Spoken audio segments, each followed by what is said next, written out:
இந்த மாதிரி கலந்துரையாடலை சரியாக பயன்படுத்தணும் அப்படிங்கிறதான் நம்ம வந்து கேட்கறது. அப்படி வாய்ப்பு இருந்துச்சுன்னா அதை பார்த்துக்கங்க.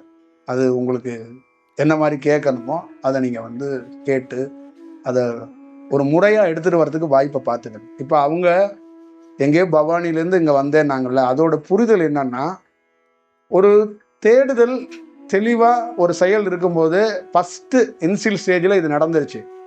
இதே புரிதலை அந்த அம்மா என்னை சந்திக்கவே வேண்டாம், இந்த தியானத்தையோ நம்ம கொடுக்குற உபதேசத்தை கையில் வச்சுருந்தா அந்த அம்மா என்ன வேலை வேணாலும் அந்த வேலை செய்யலாம். நம்ம அங்கே தான் இருப்போம்.